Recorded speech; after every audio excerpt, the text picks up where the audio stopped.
नमस्कार दोस्तों, आपका एक बार फिर से स्वागत है आपके अपने चैनल माय इंग्लिश गुरु में। आज हम बात करने वाले हैं सेंटेंस। एक बार फिर से बात करने वाले हैं सेंटेंस और सेंटेंस के कंपोनेंट्स के बारे में, सेंटेंस की संरचना के बारे में, सेंटेंस को फॉर्म कैसे करते हैं, क्या क्या पार्ट्स हैं और उसको आइडेंटिफाई कैसे करते हैं।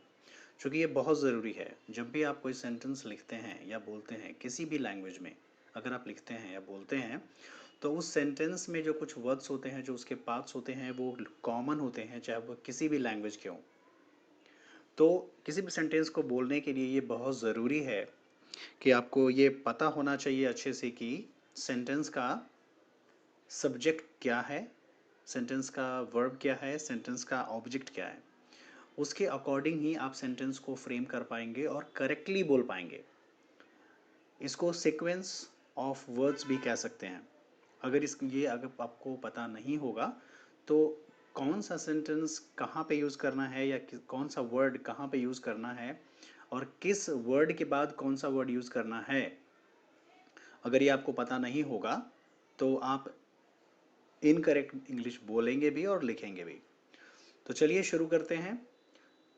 किसी भी लैंग्वेज को बोलने के लिए हम सेंटेंस का प्रयोग करते हैं। सेंटेंस के माध्यम से हम अपने एक्सप्रेशंस को, अपनी बातों को दूसरों को बताते हैं, अभिव्यक्त करते हैं। ओके, स्पीक करते हैं। एक सेंटेंस का जो कंपोनेंट होता है, जो स्ट्रक्चर होता है, वो होता है subject plus verb plus object. इसको मिला के एक सेंटेंस बनता है। अब ये इंपॉर्टेंट है कि आप किसी भी सेंटेंस में सब्जेक्ट को या वर्ब को या ऑब्जेक्ट को कैसे पहचानेंगे। ओके, तो सबसे पहला पॉइंट आप यहाँ पे देखें, जो फर्स्ट पॉइंट है यहाँ पे, वो है how to identify a subject. How to identify a subject, subject को कैसे आइडेंटिफाई करेंगे। तो इसके कुछ रूल्स हैं जो नीचे दिए गए हैं। इनमें से किसी भी एक रूल की मदद से आप ये तो तीनों के तीनों रूल्स हैं और डिपेंड करते हैं सेंटेंस पे। तो ये 3 रूल्स हैं जिसके बेसिस पे आप सेंटेंस को, सब्जेक्ट को पहचान सकते हैं। पहला रूल है, कार्य या काम को करने वाले को सब्जेक्ट कहते हैं। जो एक सेंटेंस है, मान लीजिए उस सेंटेंस में कोई वर्ब यूज हुआ है, कोई एक्शन वर्ड यूज हुआ है, तो उस एक्शन वर्ड को जो करने वाला है उसको हम सब्जेक्ट कहते हैं। ओके, कोई भी नाउन, प्रोनाउन या एडजेक्टिव वाक्य का सब्जेक्ट हो सकता है। किसी भी वाक्य का सब्जेक्ट क्या क्या हो सकता है? कोई नाउन हो सकता है, कोई प्रोनाउन हो सकता है या कोई एडजेक्टिव हो सकता है, एक वाक्य का सब्जेक्ट। ओके, दूसरा रूल है, जिसके बारे में बात की जाए उसे सब्जेक्ट कहते हैं। तो किसी के बारे में भी आप बात कर रहे हो, उसको आप सब्जेक्ट बोलोगे। पहले सेंटेंस का एग्जाम्पल हो गया, मैं खाना खाता हूँ। खाना खाना एक वर्ब हो गया और एक काम हो गया, और इसको करने वाला कौन है? मैं। तो इसीलिए मैं यहाँ पे सब्जेक्ट हो गया। तो ये पहला सेंटेंस यहाँ पे क्वालिफाई, पहला रूल क्वालिफाई होता है। सेकेंड है, जिसके बारे में बात की जाए उसे सब्जेक्ट कहते हैं। एग्जाम्पल के तौर पे मान लीजिए, राम अच्छा लड़का है। यहाँ पे हम राम के बारे में बात कर रहे हैं। तो इस सेंटेंस में जो सब्जेक्ट होगा ना, जो सब्जेक्ट होगा वो होगा राम। उसके बाद है रूल नंबर 3, देखिए, वाक्य में सबसे पहले आने वाला कोई भी नाउन, प्रोनाउन या एडजेक्टिव वाक्य का सब्जेक्ट होता है। तो दोस्तों, ये जो 3 रूल्स यहाँ पे दिए हुए हैं, ये तीनों रूल्स आपको याद रखने हैं। यह आपको हेल्प करेगा किसी भी सेंटेंस में सब्जेक्ट को आइडेंटिफाई करने में। ओके, इसके एग्जाम्पल, इसको और डिटेल से आगे पढ़ेंगे। पहले मैं अब एक इंट्रोडक्शन दे रहा हूँ कि कैसे हम सब्जेक्ट को आइडेंटिफाई कर सकते हैं। तो ये रूल है, रूल नंबर 1 2 3 याद रखेंगे। काम को करने वाले को सब्जेक्ट कहते हैं। कोई भी नाउन, प्रोनाउन या एडजेक्टिव वाक्य का सब्जेक्ट हो सकता है, या जिसके बारे में हम बात करते हैं उसको सब्जेक्ट कहते हैं। या वाक्य में सबसे पहले जो नाउन, प्रोनाउन या एडजेक्टिव आता है उसको हम सब्जेक्ट कहते हैं। दूसरा है कि हम वर्ब को कैसे आइडेंटिफाई करेंगे। ये बहुत सिंपल है। जब सेंटेंस को पढ़ने से किसी कार्य के होने का पता चले। आप सेंटेंस को पढ़ रहे हैं, उससे आपको पता चल रहा है कि यहाँ पे किसी एक्शन वर्ड का यूज हुआ है, किसी काम के होने का पता चल रहा है, तो उसको हम पहचान सकते हैं कि ये जो वर्ड है इस वर्ड को हम वर्ब कहेंगे। रूल नंबर 2 देखिए इसका, जब सेंटेंस में कोई एक्शन वर्ड मतलब क्रियासूचक शब्द, एग्जाम्पल के तौर पे हंसना, रोना, पढ़ना, दौड़ना का यूज होता है। तो दोस्तों देखिए, किसी भी हिंदी वर्ड में जब भी किसी वर्ड में अगर लास्ट में ना लगा रहे, जैसे हंसना, रोना, दौड़ना, खेलना, कूदना, तो ये सारे वर्ड्स वर्ब कहे जाते हैं, इनको वर्ब कहा जाता है। ओके, और ये मेन वर्ब में यूज होते हैं, ये मेन वर्ब्स हैं, इन्हीं को एक्शन वर्ड भी कहा जाता है। तो वर्ब को आइडेंटिफाई करने का रूल पता चल गया। पहला रूल है, जब सेंटेंस को पढ़ने से किसी कार्य क्या होना, ये बहुत ज़रूरी है, कार्य के होने का मतलब एक्शन वर्ड का पता चले। दूसरा, जब किसी सेंटेंस में कोई एक्शन वर्ड यूज हुआ हो। एक्शन वर्ड को कैसे पहचानेंगे, तो वो एक्शन वर्ड जो होगा ना, वो हंसना, रोना, दौड़ना, खेलना, कूदना, ऐसे वर्ड्स लगे रहेंगे। जैसे मैं हंसता हूँ, वह रोता है, मैं दौड़ता हूँ, वह पढ़ता है। तो इसमें हंसना, रोना, ये मैं पढ़ता हूँ, दौड़ता है, ये जो वर्ड है ना, ये वर्ब है। नेक्स्ट है आपका how to identify an object. Object को हम कैसे आइडेंटिफाई करेंगे, ये बहुत ज़रूरी है। तो ऑब्जेक्ट का मतलब होता है कर्म। जब भी आप कोई काम करते हो, उस काम के करने का इम्पैक्ट जिस शब्द पर पड़ता है, जिस वर्ड पर पड़ता है, उस वर्ड को हम ऑब्जेक्ट कहते हैं। क्रिया का असर या क्रिया के होने का इम्पैक्ट या असर जिस शब्द पर पड़ता है, उसे ऑब्जेक्ट कहते हैं। ओके, अब इन तीनों एग्जाम्पल्स मैंने आपको दिए हैं, जो रूल्स बताए हैं, इन तीनों को डिटेल में आगे पढ़ेंगे। ये रूल्स बहुत याद रखिए, बहुत ज़रूरी है, क्योंकि जितनी जल्दी आप किसी भी सेंटेंस में सब्जेक्ट को और वर्ब को आइडेंटिफाई कर पाएंगे, आप उतनी ज़्यादा जल्दी ट्रांसलेट कर पाएंगे और आप उतनी ज़्यादा जल्दी ही स्पीक कर पाएंगे। ये बहुत ज़रूरी है। ओके, नेक्स्ट है how to identify a subject. जो अभी मैंने बोला उसका ये पहला रूल है। यहाँ पे रूल नंबर 1 सेम है, no change in the rule, but यहाँ पे एग्जाम्पल देखो आप। रूल नंबर 1 देखो, कार्य का काम, कार्य या काम को करने वाले को सब्जेक्ट कहते हैं। जो पहला सेंटेंस है, राम पत्र लिखता है, इसमें लिखना एक एक्शन वर्ड है, और वो लिख कौन रहा है, राम लिख रहा है। तो लिखने का काम कौन कर रहा है, राम, इसलिए राम यहाँ पे सब्जेक्ट हो गया। दूसरा सेंटेंस है कि सीता खाना बनाती है। खाना बनाना क्या है, एक क्रिया है, एक काम है, और इस काम को करने वाला कौन है जी, सीता है। तो सीता यहाँ पे काम को करने वाला है, तो सब्जेक्ट हो गया है सीता।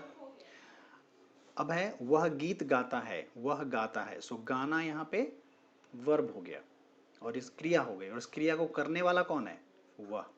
तो इसीलिए वह जो है वो वाक्य का सब्जेक्ट हो गया।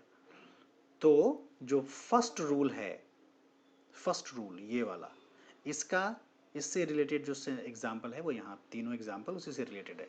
काम के करने वाले को सब्जेक्ट कहते हैं। आई होप कि आपको समझ में आ गया होगा कि सब्जेक्ट को कैसे आइडेंटिफाई करते हैं। जहाँ पे भी एक्शन वर्ड है, एक्शन को जो करने वाला है वो सब्जेक्ट हो जाएगा। अब एग्जाम्पल नंबर 4 को देखें। वे लोग पढ़ते हैं।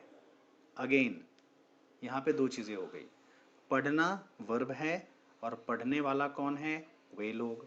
तो काम को करने वाला कौन है, वे लोग, तो वे लोग सब्जेक्ट हो गए, पहला। दूसरा रूल नंबर 2 देखिए, जिसके बारे में भी बात की जाए, तो यहाँ पे हम बात कर रहे हैं उन लोगों के बारे में। तो दूसरा जो रूल है वो भी यहाँ पे क्वालिफाई हो रहा है। नंबर 5 देखिए, मेरा घर सुंदर है। तो मैं यहाँ पे बात कर रहा हूँ, यहाँ पे कोई एक्शन वर्ड यूज नहीं हुआ। पढ़ते, जैसे यहाँ पे क्वेश्चन नंबर 4 में पढ़ते हैं, पढ़ना वर्ब यूज हुआ है। 3 में गाना वर्ब यूज हुआ है, 2 में बनाना यूज हुआ है, एंड फर्स्ट में लिखना यूज हुआ है ना। वैसे नंबर 5 में कोई भी मेन वर्ब यूज नहीं हुआ है। तो इस तरह का अगर सेंटेंस होगा तो हम उसको कैसे पहचानेंगे। तो इसका दूसरा रूल नंबर 2 देखिए। रूल नंबर 2 में ये क्या कह रहा है, जिसके बारे में बात की जाए उसे सब्जेक्ट कहते हैं। तो यहाँ पे मेरा घर सुंदर है, यहाँ पे मैं किसके बारे में बात कर रहा हूँ, अपने घर के बारे में बात कर रहा हूँ, मेरे घर के बारे में बात कर रहा हूँ, इसीलिए ये सब्जेक्ट हो गया। नंबर 6 में देखिए, उसका भाई डॉक्टर है। तो ये डॉक्टर है कौन? उसका भाई। किसके बारे में हम बात कर रहे हैं? उसके भाई के बारे में बात कर रहे हैं। ओके, किसी दूसरे व्यक्ति के बारे में बात करें तो जिसके बारे में हम बात करते हैं उसे सब्जेक्ट कहते हैं। तो यहाँ पे उसका भाई, ये पूरा का पूरा एक सब्जेक्ट हो गया। आई होप कि आपको सब्जेक्ट समझ में आ गया होगा। अब बढ़ते हैं वर्ब की तरफ। How to identify a verb. Verb को आइडेंटिफाई कैसे करोगे आप? रूल सेम है। जब सेंटेंस को पढ़ने से किसी कार्य के होने का पता चले तो उस वो वर्ड जो होता है वो वर्ब होता है। फॉर एग्जाम्पल, नीचे देखिए क्वेश्चन नंबर 1, मैं पढ़ता हूँ। पढ़ना क्या है? क्रिया है। वह खेलता है। खेलना क्या है? क्रिया है। राम एक पत्र लिखता है, ये क्या है? क्रिया है, लिखना।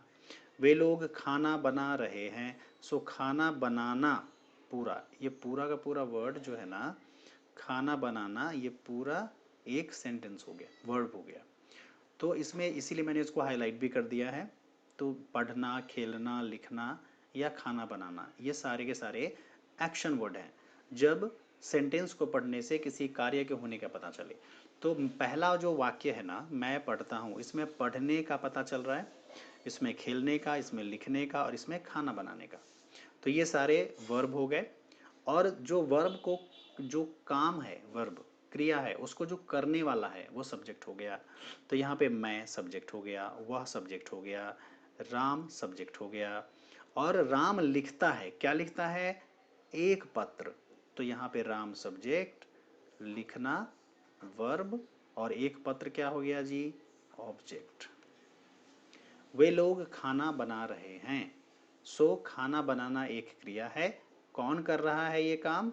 वे लोग। तो यहाँ पे वे लोग जो है ना, ये सब्जेक्ट हो गया। तो इस तरह से आप वर्ब को और सब्जेक्ट को आइडेंटिफाई कर सकते हैं और ये बहुत ज़रूरी है। यहाँ पे एग्जाम्पल में मैंने ऑलरेडी दिया हुआ है। मेन वर्ब जब इंग्लिश में रहेगा तो वो इस तरह से रहेगा। Play, run, laugh, read, right, weep, cry, ये सारे एग्जाम्पल्स हैं। ओके, तो जब भी वर्ब इस तरह से लिखा होता है तो वर्ब याद रखिएगा, हमेशा अपने मेन फॉर्म में जब रहेगा तो वो प्लूरल नंबर में होता है। जैसे प्ले प्लूरल है, आर प्लूरल है, लाफ प्लूरल है। तो बेसिकली वर्ब जो है वो दो तरह का है। एक है मेन वर्ब, दूसरा है हेल्पिंग और ऑक्सिलरी वर्ब। मेन वर्ब ऊपर वाला हो गया, प्ले, रन, लाफ, रीड। और हेल्पिंग वर्ब या ऑक्सिलरी वर्ब हो गया is, am, are, was, were, has, have, had, shall and will. इसके बारे में हम डिटेल में आगे पढ़ेंगे, बट अभी बस ये इंफॉर्मेशन के लिए है कि वाक्य में हम वर्ब को कैसे पहचानते हैं। तो किसी भी इंग्लिश के वर्ड में अगर प्ले, रन, लाफ, रीड ये लिखा रहे, या इसके आगे एस भी लगा रहे, या इसका कोई सा भी फॉर्म अगर यूज होता है तो वो वर्ब कहा जाता है। सेम नीचे जो हेल्पिंग वर्ब है, जैसे इज, एम, आर है, वॉज, वर है, हैज, हैव, हैड है, शैल, विल है। तो ये जो सारे वर्ड्स हैं ना, इनको हेल्पिंग वर्ब और ऑक्सिलरी वर्ब कहते हैं। अब इनको हेल्पिंग वर्ब और ऑक्सिलरी वर्ब क्यों कहते हैं, ये मैं आपको आगे आने वाले चैप्टर में बताऊंगा। अभी आपको बस ये फोकस करना है कि हम वर्ब को कैसे आइडेंटिफाई करेंगे किसी भी सेंटेंस में। तो अगर इंग्लिश में इज, एम, आर, वॉज, वर लिखा है, या ऊपर के जो मेन वर्ब में जो एग्जांपल्स दिए हुए हैं, अगर इनमें से कोई है तो आपको ये समझ लेना है कि सेंटेंस में वर्ब यूज़ हुआ है, और जहाँ पे इज, एम, आर वाला वर्ड यूज़ होगा, वॉज, वर यूज़ होगा, मतलब वो हेल्पिंग वर्ब है। एग्जाम्पल में नीचे देखिए, मैं पढ़ता हूँ, हिंदी में पढ़ना, खेलना, लिखना, ऐसा अगर वर्ड रहेगा तो इसका मतलब है कि ये हिंदी में वर्ब को पहचानने का तरीका हो गया। इंग्लिश में ये अगर इनमें से कोई भी अगर लिखा रहेगा, यहाँ पे इसमें से कुछ भी रहेगा लिखा हुआ, तो ये वर्ब को पहचानने का तरीका हो गया। अब बात करते हैं ऑब्जेक्ट की। How to identify an object. तो क्रिया का असर या क्रिया के होने का असर या इम्पैक्ट जिस शब्द पर पड़ता है, याद रखिएगा, जिस शब्द पर पड़ता है उसे हम ऑब्जेक्ट कहते हैं। हमेशा याद रखना है, कोई भी काम हो रहा है, उस काम को करने वाला नहीं, करने वाला तो सब्जेक्ट हो गया, बट उस काम को करने का असर जिस पे होता है, इम्पैक्ट जिस पे पड़ता है, वो काम जिस चीज़ को इम्पैक्ट कर रही है, जिस वर्ड को इम्पैक्ट कर रही है, उस वर्ड को हम ऑब्जेक्ट कहेंगे। अभी देखिए, आपको ये अंडरस्टैंडिंग के लिए मैंने यहाँ पे एक टेबल बनाया है, ये आप देख रहे हो, ये टेबल है जो जिससे आपको समझने में मदद मिलेगी। सबसे पहला जो कॉलम है ऊपर का, राइट लेफ्ट साइड में, उसमें मैंने सब्जेक्ट लिखा है और उसके नीचे में है प्रोनाउन एंड देन मीनिंग, कि सब्जेक्ट जो है वो प्रोनाउंस में कौन कौन से प्रोनाउंस हैं और वो सिंगुलर हैं या प्लूरल हैं और उनका मीनिंग क्या है। सिमिलरली ऑब्जेक्ट है यहाँ पे लेफ्ट साइड में, यहाँ पे ऑब्जेक्ट है, तो ऑब्जेक्ट में ये सारे ऑब्जेक्टिव केस होते हैं और उसका मीनिंग है। सो बेसिकली आपको यहाँ पे ये समझने में मदद मिलेगी कि सब्जेक्ट और ऑब्जेक्ट क्या होता है। तो सब्जेक्ट, और पहली चीज़ तो सब्जेक्ट और ऑब्जेक्ट क्या होता है, दूसरी चीज़ आपको समझने में मदद मिलेगी कि सब्जेक्ट क्या रहेगा तो उसका ऑब्जेक्ट क्या होगा। तो यहाँ पे देखिए, इसको इस तरह से समझते हैं, सब्जेक्ट में प्रोनाउन है और मीनिंग है। प्रोनाउन मीन्स आई, आई एक प्रोनाउन है, पर्सनल प्रोनाउन बोलते हैं। तो आई सिंगुलर में यूज, सिंगुलर प्रोनाउन है ये, और इसका मतलब होता है मैं, ये याद रखने की जरूरत है। उसके बाद है वी, प्लूरल है और इसका मतलब होता है हम लोग, हम सब या हम लोगों को। यू सिंगुलर और प्लूरल दोनों होता है, दोनों के लिए यूज होता है। तुम लोग, तुम सब और तुम लोगों को, ये मीनिंग हुआ यू का। दे का मतलब, दे अगेन प्लूरल होता है, मोर देन वन, दे का मतलब होता है वे सब या वे लोग, तो ये एक से ज़्यादा हो गए इसीलिए इनको प्लूरल कहा जाता है। और दे का मीनिंग होता है वे सब, वे लोग या उन लोगों को। ये डिपेंड करता है सेंटेंस में क्या लिखा है उसके अकॉर्डिंग, बट इनमें से कुछ भी अगर दिया हुआ है तो उसकी इंग्लिश आपको दे ही लिखनी है। ही अगर किसी मेल के लिए यूज होता है तो उसकी इंग्लिश, जैसे मान लीजिए ही का मीनिंग क्या होता है, वह या उसे। वह या उसे जब किसी मेल के लिए यूज होता है तो उसकी इंग्लिश हम ही लिखेंगे, और जब उसकी वो किसी फीमेल के लिए यूज होता है तो उसकी इंग्लिश हम शी लिखेंगे। मतलब ही और शी दोनों का मतलब वह या उसे होता है। ये यूज डिपेंड करता है कि ये मेल के लिए हो रहा है या फीमेल के लिए, उसके अकॉर्डिंग आप ही और शी यूज करेंगे। नीचे है इट, ये हमेशा सिंगुलर होता है, सो ही शी और इट जो है वो सिंगुलर होता है। और ये इट का जो यूज होता है ना, वो नॉन लिविंग थिंग या फिर जो छोटे मोटे कीड़े मकोड़े होते हैं ना, इंसेक्ट्स होते हैं, उनके लिए हम इट का यूज करते हैं। और इसका मतलब होता है यह या इसे, ये इसकी मीनिंग है। तो प्रोनाउन वाला जो कॉलम है इसमें I we you they he she it, ये दिया हुआ है, ये सिंगुलर है या प्लूरल है ये दिया हुआ है, और इसका हिंदी में मीनिंग क्या है वो यहाँ पे दिया हुआ है। सो हमेशा याद रखिएगा, जब किसी एक व्यक्ति, वस्तु या स्थान का पता चले तो वो सिंगुलर है, और जहाँ एक से ज़्यादा चीज़ों के बारे में पता चले उसको हम प्लूरल कहते हैं। अब आते हैं ऑब्जेक्ट की तरफ। सो ऑब्जेक्ट में क्या होता है, मुझे और मुझको, इसकी इंग्लिश मी लिखेंगे अगर ऑब्जेक्ट है तो, अस लिखेंगे अगर ऑब्जेक्ट है तो, लेकिन अगर ये सब्जेक्ट की तरह यूज होता है तो हम फिर उसको आई या वी ही लिखेंगे। तो आई का जो ऑब्जेक्ट होगा वो मी होगा, वी का जो ऑब्जेक्ट होगा वो अस होगा, यू का ऑब्जेक्ट यू ही होता है, दे का ऑब्जेक्ट देम होता है, ही अगर मेल के लिए है ही होता है तो उसका ऑब्जेक्ट हिम होता है, शी का हर और इट का इट होता है, ये ऑब्जेक्ट होता है। अब इसका मतलब क्या है, इसका मतलब ये है कि हिंदी के मीनिंग्स को देखेंगे अगर, आई का मतलब मैं और मी का मतलब मुझे या मुझको, बट मुझे और मुझको की इंग्लिश कभी कभी आई भी होती है, वहाँ पे आप मी नहीं लिख सकते, उसको समझेंगे, आइए समझते हैं। देखिए सेंटेंस नंबर वन, देखिए एग्जाम्पल नंबर वन, मैं उसे प्यार करता हूँ। यहाँ पे मैं, इसमें प्यार करना क्या हुआ, वर्ब हो गया, एक क्रिया हो गई, करने वाला कौन है, मैं, तो मैं सब्जेक्ट हो गया। मैं करता हूँ, क्या करता हूँ, प्यार करता हूँ, वर्ब, किसे, सो उसे, सो ये उसे ऑब्जेक्ट हो गया, मतलब जो मेरा प्यार करना है उसका इम्पैक्ट किस पे पड़ रहा है, उस पे पड़ रहा है, इसीलिए यहाँ पे उसे एक ऑब्जेक्ट बोलेंगे। दूसरा सेंटेंस देखिए, वह मुझे प्यार करती है। अगेन प्यार करना वर्ब है, और कौन प्यार कर रहा है, वह, तो क्रिया को करने वाला सब्जेक्ट होता है। किसको प्यार कर रहा है, मुझे, तो यहाँ पे ऑब्जेक्ट।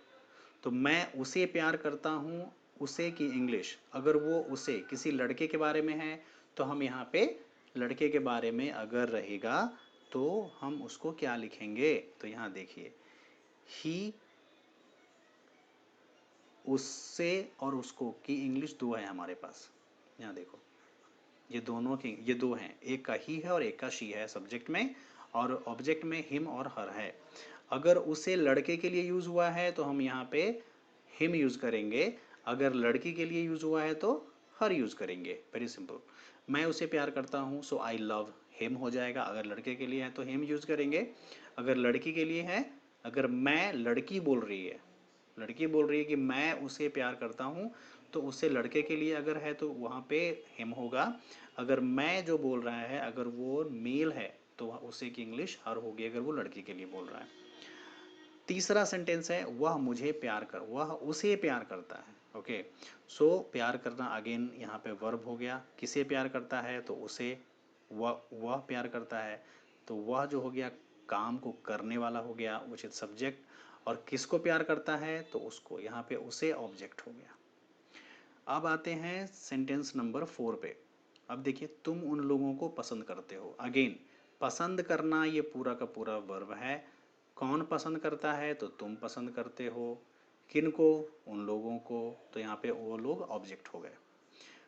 मुझे तुमसे प्यार है। अभी देखिए मुझे जो एक वर्ड है यहाँ पे दिया हुआ है, और मुझे के लिए मैंने बताया है कि मी लिखेंगे, बट मैंने ये भी बोला था कि मुझे की इंग्लिश आई भी हो सकती है, डिपेंड करता है। सो मुझे और मुझको जब सब्जेक्ट की तरह यूज होगा तो हम वहाँ पे आई लिखेंगे, और जब वो ऑब्जेक्ट की तरह यूज होगा तो हम वहाँ पे मी लिखेंगे। फॉर एग्जाम्पल, मुझे तुमसे प्यार है, इसका मतलब क्या है, मैं तुम्हें प्यार करता हूँ, कहने का मतलब ये है। तो यहाँ पे प्यार करना वर्ब हुआ, सब्जेक्ट हुआ, एंड ये ऑब्जेक्ट हो गया। आई लव यू, मुझे तुमसे प्यार है, आई लव यू कहने का ये मतलब है। वे लोग, और वे लोग हमें बुला रहे हैं। ओके, सो बुलाना इज वर्ब, बुला रहे हैं, कौन बुला रहा है, वे लोग। तो बुलाने का काम कौन कर रहा है, वे लोग। सो यहाँ पे वे लोग सब्जेक्ट हो जाएंगे, और किसको बुला रहे हैं, हमें, तो यहाँ पे ये ऑब्जेक्ट हो गया। सो बेसिकली इन सेंटेंस में जो भी हाईलाइटेड है, उसे, मुझे, उसे, उन लोगों को, तुमसे या हमें, ये सारे ऑब्जेक्ट्स हैं। तो जब आप सेंटेंस को आप पढ़ेंगे, आई होप कि आप इजीली आइडेंटिफाई कर पाएंगे कि सेंटेंस में सब्जेक्ट क्या है, कौन है सब्जेक्ट, कौन है वर्ब, और कौन है ऑब्जेक्ट। ओके, ये प्रैक्टिस करने की चीज़ है। आपके पास अगर कोई इंग्लिश की बुक होगी तो आप बस उसका एक्सरसाइज बनाइए, आपको बहुत हेल्प मिलेगा। उसके बाद बात करते हैं सेंटेंस के टाइप्स पे। कितने तरह के सेंटेंस होते हैं, जैसे मान लीजिए किसी भी लैंग्वेज को हम जब सीखते हैं या जब हम उसको बोलते हैं तो कितने प्रकार के सेंटेंस बेसिकली हम बोलते हैं। देखिए दोस्तों, इंग्लिश बोलना बहुत ही आसान है। आपको बस सही चीज़ पता होना चाहिए और सही तरीका पता होना चाहिए। देखिए, जो भी आप इंग्लिश बोलेंगे, बेसिकली जो भी इंग्लिश आप बोलेंगे, वो आप इसी 5 तरह का सेंटेंस बोलेंगे। इन 5 तरह के सेंटेंस के अलावा आप कुछ भी नहीं बोलेंगे। कोई भी कितना भी फ्लुएंट है वो इंग्लिश में, या बहुत बड़ा स्पीकर है, बट जब वो बोलेगा तो इन्हीं 5 तरह के सेंटेंस को बोलेगा, और इसी 5 तरह के सेंटेंस को बोलने का डिफरेंट डिफरेंट तरीका है। तो पहले हम जानेंगे कि सेंटेंस कितने तरह के होते हैं, कितने तरह के सेंटेंस हम बोलते हैं इंग्लिश में। तो सबसे पहला जो है यहाँ पे, इसे आप देखिए, इसको फर्स्ट पॉइंट, इसको बोलते हैं डिक्लैरेटिव और असर्टिव सेंटेंस। डिक्लैरेटिव और असर्टिव सेंटेंस क्या होता है, तो a sentence that is informative and ends with a period और अ फुल स्टॉप। मतलब कोई भी अफर्मेटिव और नेगेटिव सेंटेंस जो होता है उसको हम डिक्लैरेटिव सेंटेंस या असर्टिव सेंटेंस कहते हैं, इसको स्टेटमेंट भी कहते हैं। ओके, सो एक ये पहला तरीका हो गया। अब मैं सेंटेंस के बारे में बाद में बात करूंगा कि इस तरह ये जो डिक्लैरेटिव और जो असर्टिव है ना, इसमें किस टाइप का सेंटेंस होता है वो देखेंगे बाद में। पहले आप देखिए कितने तरह के सेंटेंसेस आप बोलते हो। आपको 5 तरह का ये सेंटेंस बोलना है। कितना ईजी है इंग्लिश बताओ।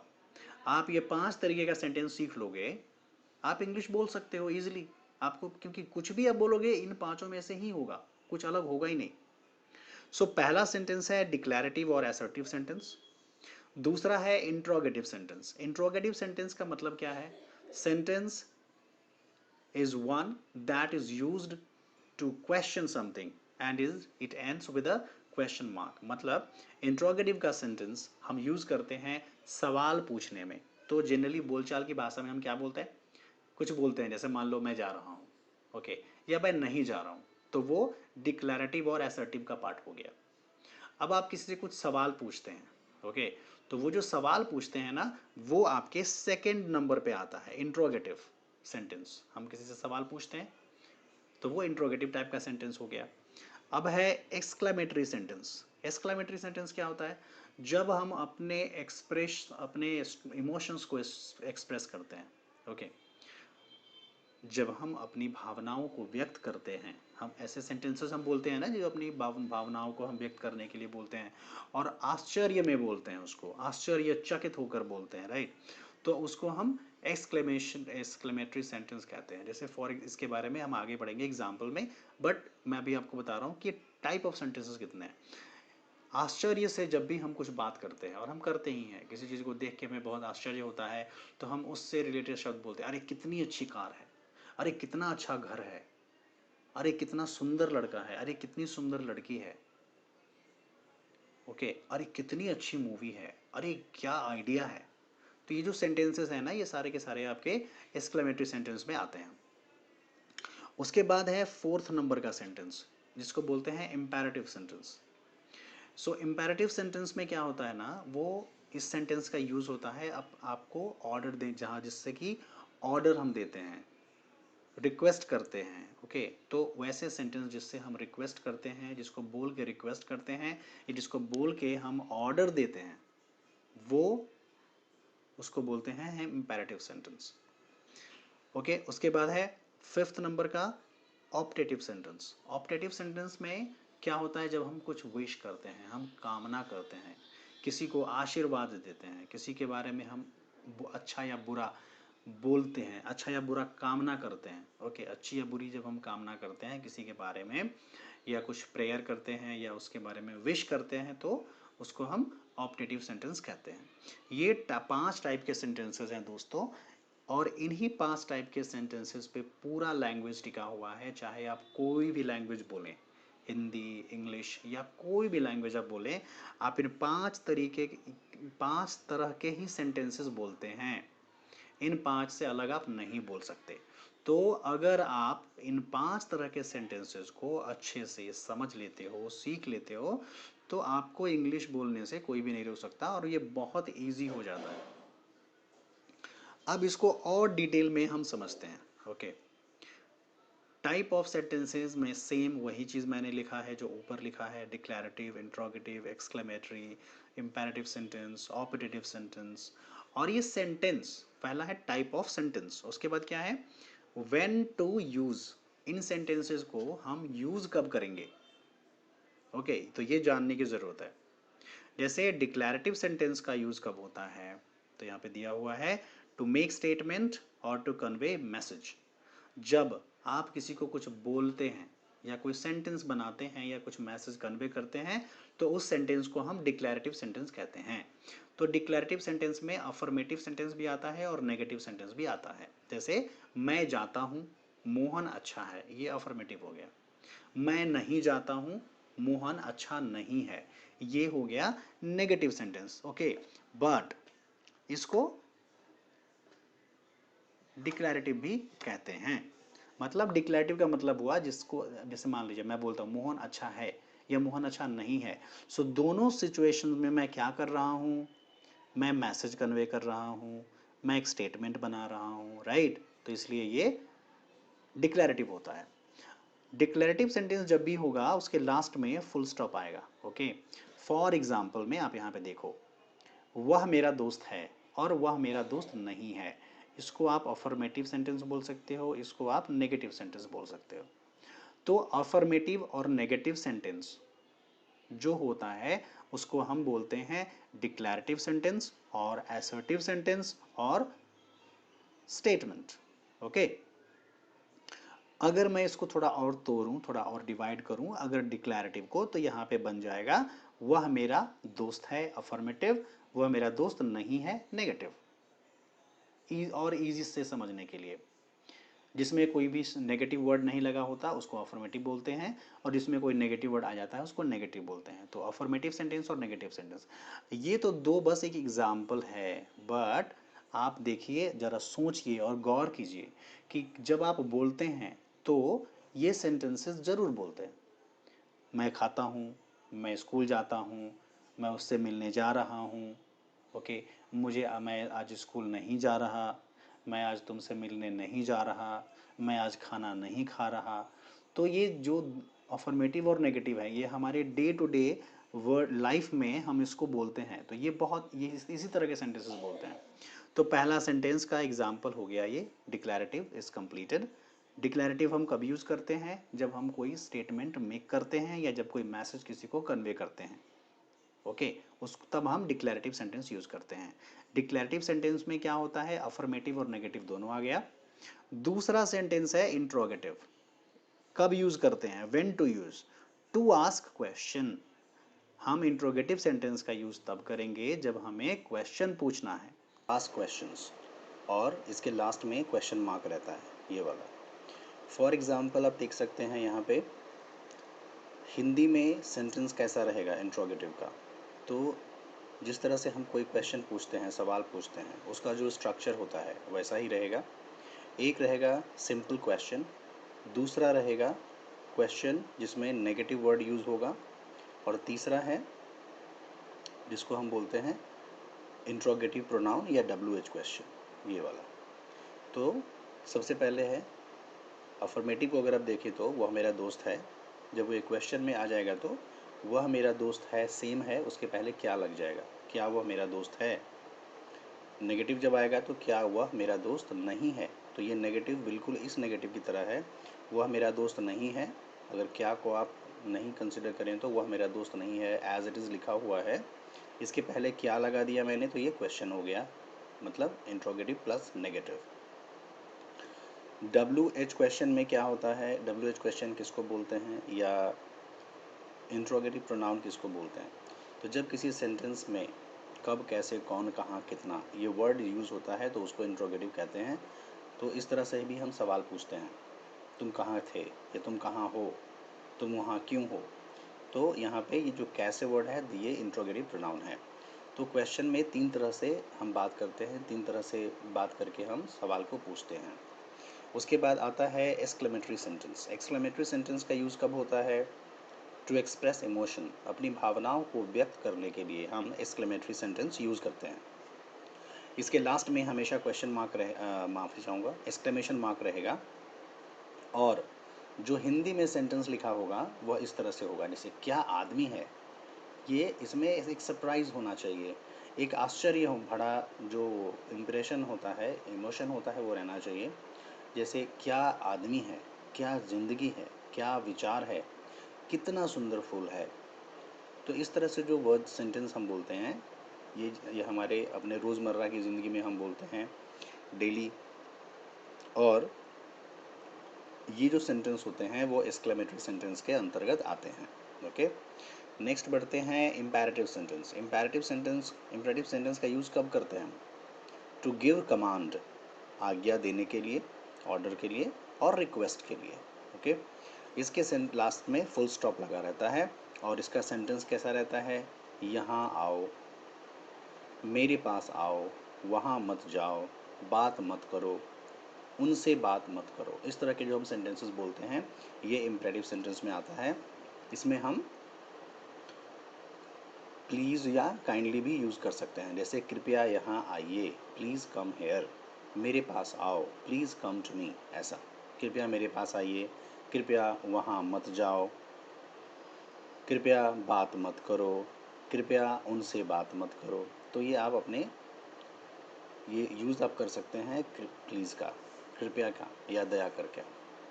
नेक्स्ट सेंटेंस आता है ऑप्टेटिव सेंटेंस। ऑप्टेटिव सेंटेंस का यूज़ हम करते हैं विश को करने के लिए या प्रेयर करने के लिए। जैसे किसी के बारे में हम कोई कामना करते हैं, चाहे वो नेगेटिव कामना हो या पॉजिटिव कामना हो, उसको हम ऑप्टेटिव सेंटेंस कहते हैं। और इसके लास्ट में भी एक्सक्लेमेशन मार्क आता है। जैसे हिंदी में सेंटेंस कैसा रहेगा, आपकी यात्रा सुखद हो के बाद में ये यहाँ पे आप देखिए पंक्चुएशन जो है एक्सक्लेमेशन मार्क है। और आपको सुखद यात्रा की शुभकामनाएं, ये आप जब बोलते हैं तो हम यहाँ पे क्या कर रहे हैं, कामना कर रहे हैं, विश कर रहे हैं, राइट, प्रार्थना कर रहे हैं कि उसके साथ ऐसा हो। ईश्वर हम सभी पर कृपा करे, ये हम प्रार्थना कर रहे हैं, विश कर रहे हैं। आपकी आयु लंबी हो, यहाँ भी हम वही कर रहे हैं। आपको सफलता मिले, भगवान आपकी रक्षा करें, भगवान आपका भला करें। तो इस तरह के जो भी सेंटेंसेस हम बोलते हैं वो ऑप्टेटिव सेंटेंस में आते हैं। तो आप चाहे कितना भी बोलें, पूरे दिन अगर आप इंग्लिश बोलेंगे तो भी आप इन 5 जो सेंटेंसेस हैं इससे बाहर का कुछ भी नहीं बोलेंगे। बस बोलने का तरीका थोड़ा डिफरेंट होगा, उस तरीके के बारे में हम आगे बात करेंगे। बट बेसिकली यही वो 5 सेंटेंसेस हैं जिसको दिन भर लोग बोलते रहते हैं, इसको घिसते रहते हैं। इससे बाहर कुछ भी कोई भी कुछ भी नहीं बोल सकता, चाहे वो नेटिव स्पीकर ही क्यों ना हो। नेटिव स्पीकर का मतलब होता है जैसे अमेरिका हो गया या इंग्लैंड हो गए, वैसी कंट्री जहाँ इंग्लिश बोली जाती है, जहाँ की मदर टंग इंग्लिश है, वो भी इससे बाहर कुछ भी नहीं बोलेंगे। बट बोलने का एक तरीका है अलग अलग। जैसे हर सेंटेंस को ना मोस्टली हम 5 तरीके से या 6 तरीके से बोल सकते हैं। ये तो टाइप ऑफ सेंटेंस हो गया 1 2 3 4 5, पर हर सेंटेंस को आप 5 या 6 तरीके से बोल सकते हो। डिक्लरेटिव सेंटेंस को, नेगेटिव सेंटेंस को, एक्सक्लेमेटरी सेंटेंस को, ऑप्टेटिव और इम्परेटिव सेंटेंस को। अब ये कैसे बोल सकते हैं इसके बारे में हम आगे विचार करेंगे। आशा करता हूँ आपको ये समझ आया होगा कि ये जो सेंटेंस है वो हिंदी में कैसा रहता है। तो एग्जाम्पल बहुत पे ज़्यादा फोकस करिएगा, इससे आपको पता चलेगा कि कौन सा सेंटेंस, कौन सा जो सेंटेंस है वो कौन से ग्रुप को बिलोंग करता है। ओके, आगे बढ़ते हैं। अब जो अभी मैंने 5 सेंटेंसेस आपको बताए, डिक्लरेटिव, इंट्रोगेटिव, एक्सक्लेमेटरी, इम्पेरेटिव, ऑप्टेटिव, उस 5 सेंटेंस को जब हम बोलेंगे तो उसको भी 5 भागों में हम डिवाइड कर सकते हैं या 6 भाग में डिवाइड कर सकते हैं। सबसे पहला यहाँ पे है अफर्मेटिव सेंटेंस। ये अफर्मेटिव सेंटेंस और कुछ नहीं, एग्जाम्पल का पहला है, वह मेरा दोस्त है और वह मेरा दोस्त नहीं है, ये नेगेटिव हो गया। तो बेसिकली अफर्मेटिव सेंटेंस क्या होता है, पहला पॉइंट देखिए, जिस सेंटेंस में कोई नेगेटिव वर्ड नहीं लगा रहे। ओके, जैसे उसका एग्जाम्पल यहाँ पे पहला सेंटेंस है, वह मेरा घर है, यहाँ पे कोई भी नेगेटिव वर्ड नहीं लगा है। कहने का मतलब ये है कि हम जो सेंटेंस बोलते हैं वो ऐसा भी सेंटेंस होता है जिसमें कोई भी नेगेटिव वर्ड नहीं होता, जिस जो स्टेटमेंट होता है स्वीकारात्मक वाक्य होता है। जैसे मैं उसका दोस्त हूँ, मुझे खाना खाना है, मुझे वहाँ जाना है, मैं वहाँ जाता हूँ, मैं उनसे मिलता हूँ। तो ये सारे के सारे जो सेंटेंस है वो अफर्मेटिव सेंटेंसेस में आते हैं। दूसरा है नेगेटिव सेंटेंस, जिस सेंटेंस में कोई भी नेगेटिव वर्ड क्या होता है, नो, नॉट, नेवर लगा रहता है। जैसे दूसरा एग्जाम्पल देखिए, वह मेरा घर नहीं है, पहला सेंटेंस था वह मेरा घर है, दूसरा है वह मेरा घर नहीं है। तो इस अफर्मेटिव को नेगेटिव बनाने के लिए मैंने क्या किया, केवल नहीं ऐड कर दिया इसमें। नहीं ऐड करने से ये सेंटेंस जो है वो नेगेटिव हो गया। तीसरा सेंटेंस देखिए आप, तीसरा सेंटेंस यहाँ पे है इंट्रोगेटिव सेंटेंस।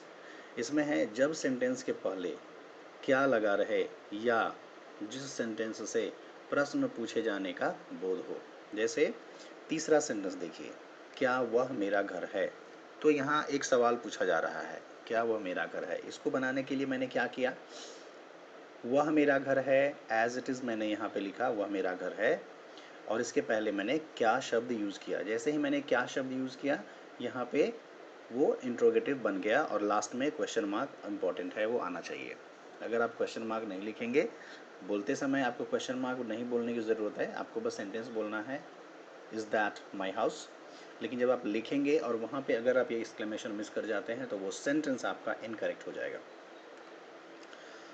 ओके, नेक्स्ट है इंट्रोगेटिव एंड नेगेटिव सेंटेंस। मतलब वैसा सेंटेंस जो इंट्रोगेटिव भी है, मतलब थर्ड नंबर का भी सवाल है, क्वेश्चन है, और उसमें नेगेटिव वर्ड यूज़ हो गया, उसमें कुछ भी नहीं करना।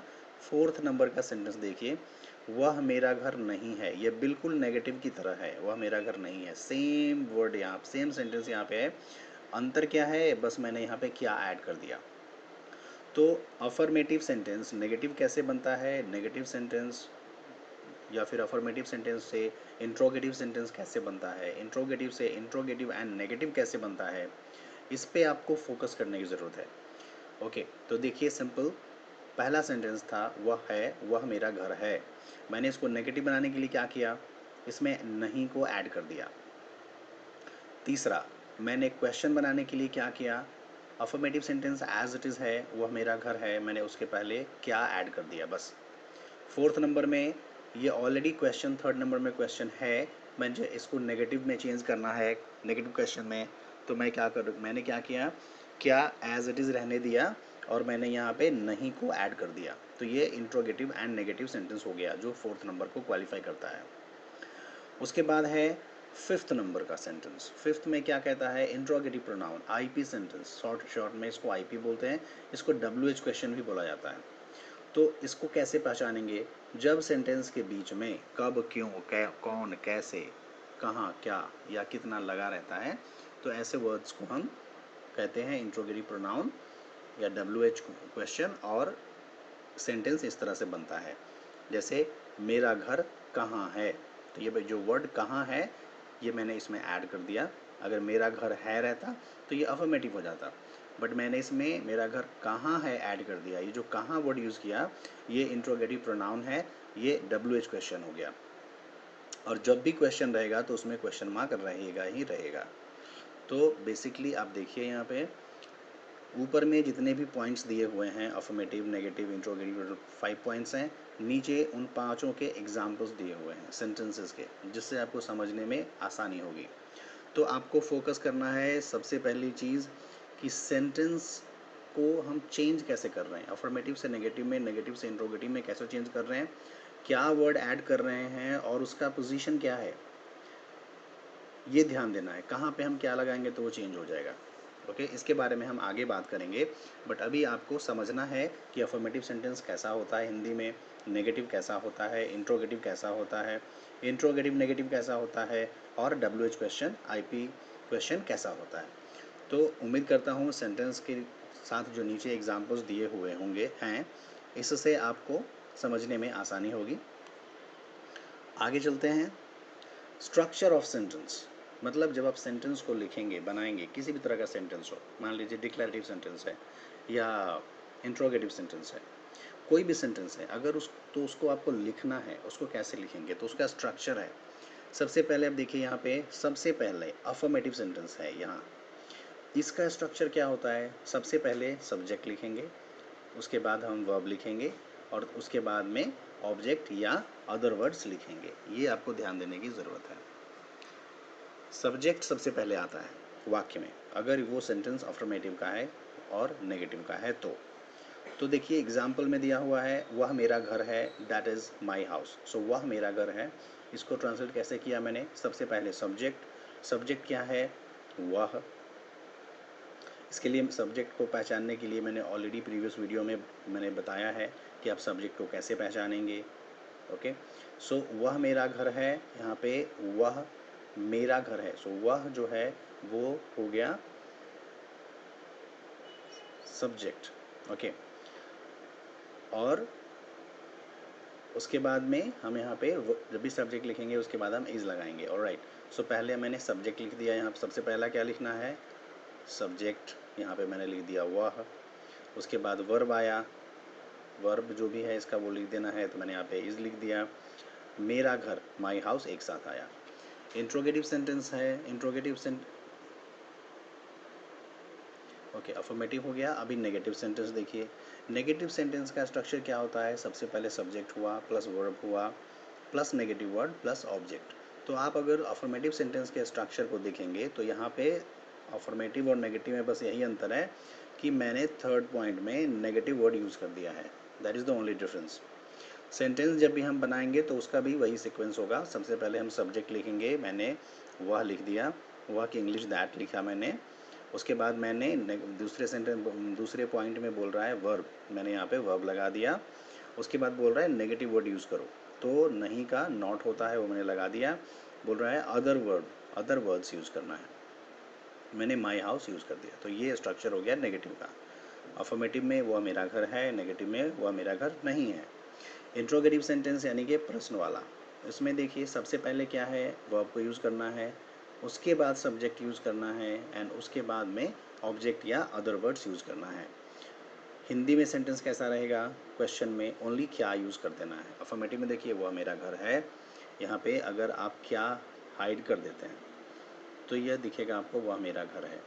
तो क्या वर्ड मैंने यूज़ कर दिया है ना, इसलिए ये हो गया इंट्रोगेटिव और लास्ट में मैंने क्वेश्चन मार्क यूज़ किया। इसको बनाने का रूल क्या है? सबसे पहले रूल देखिए, इंट्रोगेटिव का रूल, सबसे पहले वर्ब यूज़ करना है। वर्ब मैंने इज़ पहले लगा दिया है। उसके बाद बोल रहा है सब्जेक्ट, दैट लगा दिया है। उसके बाद अदर वर्ड्स, माई हाउस मैंने यहाँ पे लगा दिया। ये इंट्रोगेटिव हो गया। इंट्रोगेटिव नेगेटिव में सेंटेंस है कि क्वेश्चन भी रहना चाहिए और नेगेटिव भी रहना चाहिए। क्या लगा देने से क्वेश्चन हो गया, नहीं लगा देने से नेगेटिव हो गया। तो क्या वह मेरा घर नहीं है, ये एक सेंटेंस है। इसको ट्रांसलेट करने के लिए हम सबसे पहले वर्ब लिखेंगे। याद रखिएगा, जब भी इंट्रोगेटिव, जब भी कोई क्वेश्चन आएगा तो उसके पहले हम वर्ब लगाएंगे। क्वेश्चन नॉर्मल सिंपल क्वेश्चन रहना चाहिए, WH नहीं रहना चाहिए। तो सबसे पहले हम वर्ब यूज़ करेंगे। मैंने यहाँ पे इज़ को यूज़ किया है। उसके बाद दूसरा है सब्जेक्ट लिखना है। इस सेंटेंस का सब्जेक्ट वह है जिसकी इंग्लिश दैट लिखी मैंने। फिर मैंने यहाँ पे नेगेटिव वर्ड है अगर तो यूज़ किया नॉट, जो सब्जेक्ट के बाद आएगा। उसके बाद में अदर वर्ड्स मैंने यहाँ पे माई हाउस लिख दिया। अब बात करते हैं इंट्रोगेटिव प्रोनाउन की, जिसको शॉर्ट में IP सेंटेंस कहते हैं या WH क्वेश्चन भी कहते हैं। ओके, यहाँ पे सबसे पहले आपको सेंटेंस में, आप देखिए पहले सेंटेंस कैसा होगा हिंदी में, मेरा घर कहाँ है। रूल क्या है?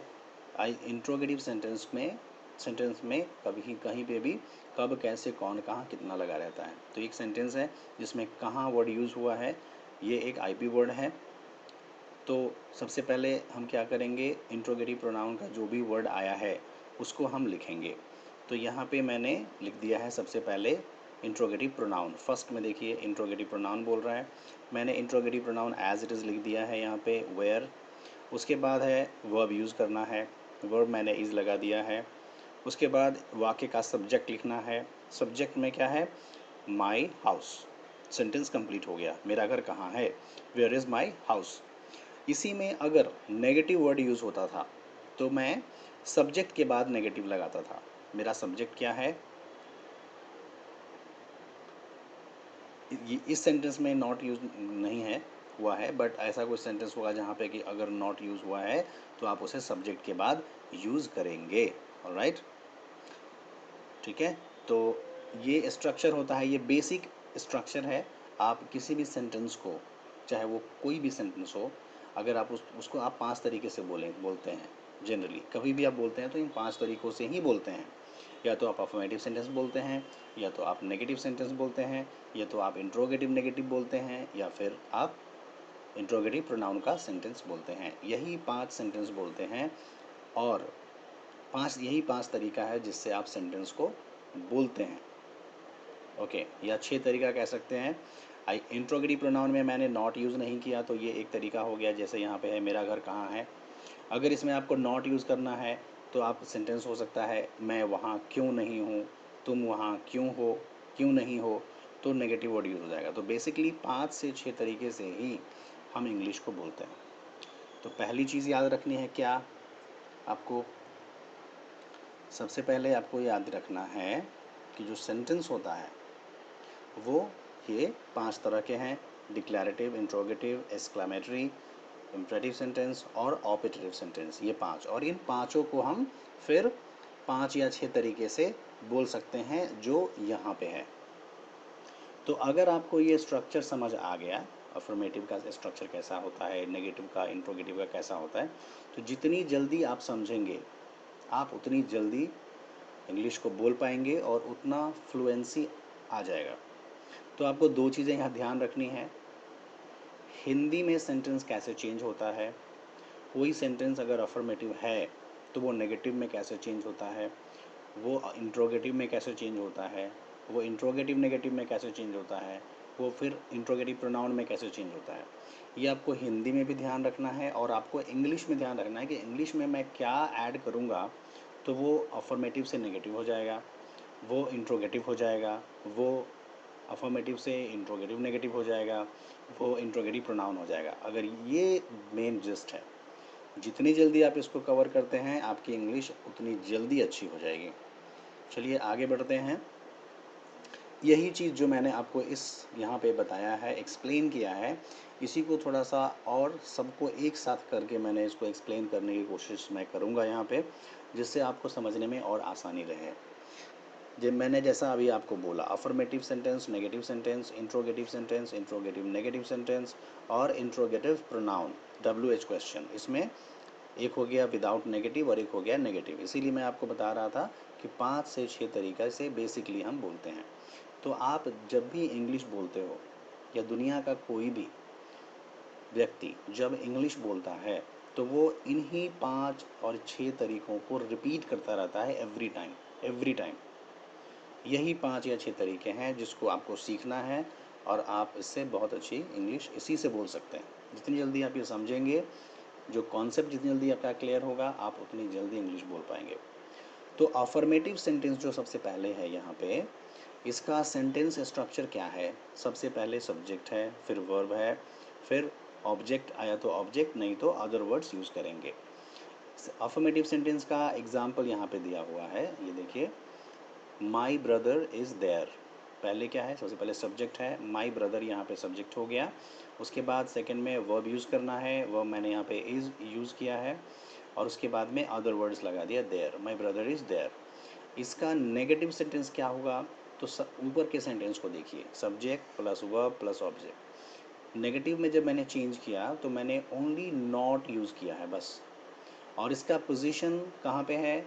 सब्जेक्ट के, सॉरी, वर्ब के ठीक बाद, मतलब पहले सब्जेक्ट आएगा प्लस वर्ब आएगा, और नॉट का यूज़ हम हमेशा वर्ब के बाद करेंगे, ना कि वर्ब के पहले, और उसके बाद में हम अदर वर्ड्स यूज़ करेंगे। जैसे माई, मेरा, ये है मेरा ब्रदर वहाँ नहीं है, तो यहाँ पे माई ब्रदर सबसे पहले सेंटेंस हो गया, इसके बाद मैंने वर्ब यूज़ किया, उसके बाद मैंने नॉट यूज़ किया। So my brother not is there incorrect हो जाएगा, my brother is not there. अब आप, ये अफर्मेटिव है और ये नेगेटिव है, इन दोनों में डिफरेंस देखिए। माई ब्रदर इज़ देयर, यहाँ पे भी माई ब्रदर इज़ देयर है, अगर मैं नॉट को हाइड कर दूँ तो दोनों सेंटेंस सेम हो जाएगा। डिफरेंस क्या है? मैंने ओनली नॉट यूज़ किया, और नॉट का यूज़ आपको कहाँ करना है? हमेशा वर्ब के बाद यूज़ करना है। My brother is not there, ये हो गया। नेक्स्ट है इंट्रोगेटिव सेंटेंस। इंट्रोगेटिव सेंटेंस में आप देखिए क्या करना है आपको। अभी तक हम सबसे पहले सब्जेक्ट को लिखते आ रहे थे अफर्मेटिव और नेगेटिव में, बट इंट्रोगेटिव में मैंने क्या किया? सबसे पहले मैंने वर्ब को लिखा है। सबसे पहले वर्ब आएगा इंट्रोगेटिव में, उसके बाद में सब्जेक्ट आएगा, एंड उसके बाद में ऑब्जेक्ट या अदर वर्ड आएगा।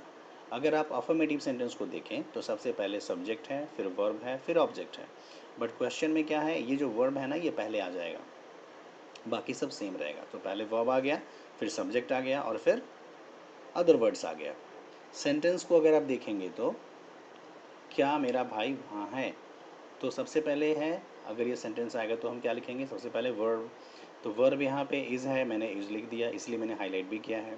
उसके बाद मैंने सब्जेक्ट लिखा है, सब्जेक्ट क्या है? मेरा ब्रदर, उसके बाद अदर वर्ड्स, तो देयर यहाँ पे मैंने यूज़ कर दिया। तीसरा है interrogative and negative. Interrogative sentence की तरह ही नेगेटिव सेंटेंस भी आएगा, डिफरेंस केवल इतना ही है, नॉट यूज़ कर देना है, जस्ट लाइक अफर्मेटिव नेगेटिव। तो यहाँ पे क्या है? मैंने वर्ब को, वर्ब एज इट इज़ यहाँ पे आया है, सेम सेंटेंस है इंट्रोगेटिव और इंट्रोगेटिव नेगेटिव का, बस आपको नॉट यूज़ करना है। अभी क्या है, जब सेंटेंस आप अफर्मेटिव से नेगेटिव में चेंज करते हो तो आपको नॉट वर्ब के बाद लगाना है। आप देख सकते हैं यहाँ पे ये वर्ब है और यहाँ पे नॉट लगा है। बट जब आप क्वेश्चन में नेगेटिव वर्ड यूज़ करते हो तो क्वेश्चन में हमेशा वर्ब तो पहले लग जाता है और वर्ब के बाद में सब्जेक्ट आता है, तो आप नॉट हमेशा सब्जेक्ट के बाद ही लगाओगे।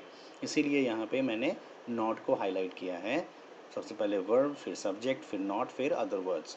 सेंटेंस में होगा is my brother, is verb हो गया, माई ब्रदर सब्जेक्ट हुआ, नॉट सब्जेक्ट के बाद यूज़ हो गया। इंट्रोगेटिव प्रोनाउन, इंट्रोगेटिव प्रोनाउन में क्या है, सबसे पहले WH क्वेश्चन आपको लिखना है। उसके बाद में जो इंट्रोगेटिव का स्ट्रक्चर है वो एज इट इज़ यहाँ पे आ जाएगा। इंट्रोगेटिव का स्ट्रक्चर आप देखिए यहाँ पे क्या है, वर्ब, सब्जेक्ट और अदर वर्ड्स। तो WH लिखने के बाद में वर्ब, सब्जेक्ट और other words as it is आ गया। मतलब अगर आप इस तरह से देखें कि एक क्वेश्चन आपका स्ट्रक्चर आपने लिखा है, इंट्रोगेटिव का स्ट्रक्चर लिखा है, और उस इंट्रोगेटिव के स्ट्रक्चर के पहले अगर आप क्वेश्चन WH क्वेश्चन या इंट्रोगेटिव प्रोनाउन वर्ड अगर आप लिख देते हैं तो वो सेंटेंस आपका इंट्रोगेटिव प्रोनाउन का हो जाता है। तो इसको बनाने के लिए क्या करेंगे, मेरा भाई वहाँ, मेरा भाई कहाँ है। तो सबसे पहले कि ये क्वेश्चन का सेंटेंस हो गया, कहाँ वर्ड आ गया। तो सबसे पहले सेंटेंस रूल क्या कहता है, WH लिखना है, क्वेश्चन लिखना है। तो सबसे पहले मैंने वेयर लिख दिया है। उसके बाद में इंट्रोगेटिव का जो स्ट्रक्चर है वो एज इट इज़ आ जाएगा, is I mean verb plus subject plus other words. So मेरा भाई कहाँ है, वेयर इज़ माई ब्रदर, इसका ट्रांसलेशन होगा।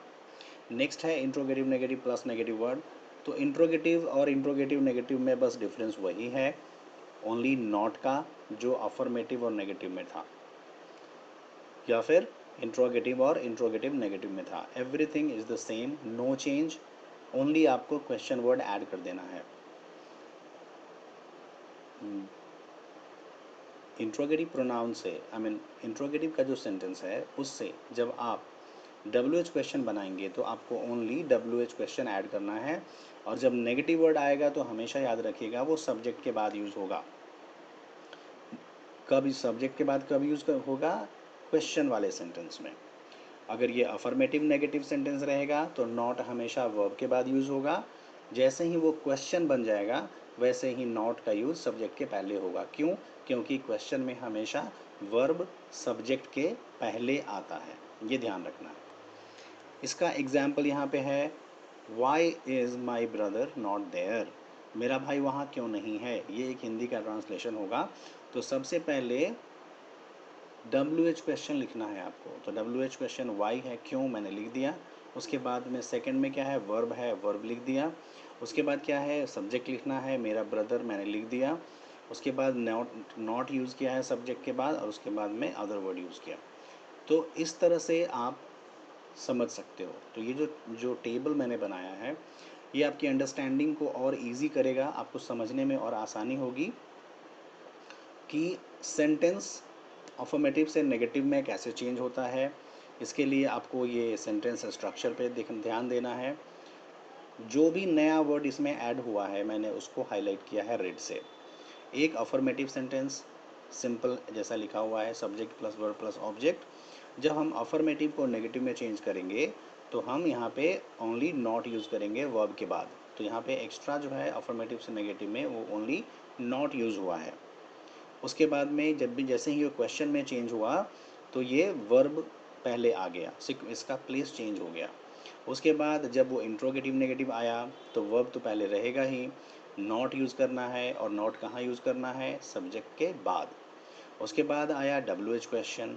WH क्वेश्चन में क्या है, एग्जैक्टली जो इंट्रोगेटिव सेंटेंस का स्ट्रक्चर है वही है, मैंने इसमें ओनली WH क्वेश्चन ऐड करना है बस। उसके बाद नीचे जो WH क्वेश्चन प्लस नेगेटिव आएगा वो as it is WH question रहेगा, आपको नॉट यूज़ करना है, और नॉट कहाँ यूज़ होगा, सब्जेक्ट के बाद। तो हमेशा आपको ये याद रखना है कि नॉट का यूज़ कैसे चेंज हो रहा है, अफर्मेटिव नेगेटिव में वर्ब के बाद, जैसे ही वो क्वेश्चन होता है वैसे ही सब्जेक्ट के बाद, ये ध्यान रखना है। तो ये स्ट्रक्चर है और ये आपका सेंटेंस का एग्जाम्पल है। इसको आपको प्रैक्टिस करना है। प्रैक्टिस करने के लिए क्या करना पड़ेगा, अगर कोई भी ट्रांसलेशन की बुक आपके पास है तो आप उसमें किसी भी किस EZMR का चैप्टर अगर होगा उसको आप जाइए, या फिर किसी भी अदर यूज़ का चैप्टर होगा वहाँ पे आप जाइए। वहाँ पे जाके आप देखेंगे अफर्मेटिव सेंटेंस का जो वर्क होगा, एक्सरसाइज होगा, उसको आप पहले ट्रांसलेट करिए और फिर उसको ट्रांसलेट करने के बाद उसको वर्बली बोलिए, प्रैक्टिस करिए वर्बली बोलने का। पहले हम लिख के ट्रांसलेट करेंगे उसको, उसके बाद हम बोल के ट्रांसलेट करेंगे। ऑलराइट, तो सबसे पहले आप एक एक्सरसाइज को लिख के ट्रांसलेट करिए, उसके बाद में ओनली बुक को सामने रखिए, उसका हिंदी जो सेंटेंस है वो पढ़िए और उसको इंग्लिश में बोलिए, उसको इंग्लिश में बोल के ट्रांसलेट करिए। ये बेस्ट प्रैक्टिस है। ऐसा आपको एवरीडे करना है, एटलीस्ट 3 to 4 एक्सरसाइज आपको बोल के ट्रांसलेट करना है। आप देखोगे कि आपको धीरे धीरे जैसे ही आपका कॉन्सेप्ट क्लियर हो जाएगा कि सेंटेंस का पोजीशन, वर्ड का पोजीशन सेंटेंस में कैसे चेंज होता है सेंटेंस के अकॉर्डिंग, वैसे वैसे आपकी अंडरस्टैंडिंग अच्छी होगी। और जैसे ही आपकी अंडरस्टैंडिंग अच्छी हो गई, आप बहुत जल्दी इंग्लिश बोल पाएंगे। तो आपको इसका ये जो अभी है, इस जो जो टेबल आपके सामने दिख रहा है, इसको अच्छे से आपको समझ लेना है। ओके, इसी के साथ ही आज का ये क्लास एंड होता है। अगर इससे रिलेटेड कोई भी कन्फ्यूजन है, कोई भी डाउट है, तो आप क्वेश्चन पूछिए, मैं आपके डाउट को रिजॉल्व करूँगा, रिप्लाई करूँगा आपके सवालों का। बट प्लीज़ पूछिए अगर कोई भी क्वेश्चन है तो। अगर नहीं होगा क्वेश्चन, अगर आप नहीं पूछेंगे तो मैं आपको फिर उस तरह से हेल्प नहीं कर पाऊँगा जो आप एक्सपेक्ट कर रहे हैं। तो कोई भी कन्फ्यूजन है आपको अंडरस्टैंडिंग में, आप प्लीज़ कमेंट बॉक्स में डालिए, मैं उसको रिप्लाई करूँगा। इस वीडियो को देखने के लिए बहुत बहुत धन्यवाद।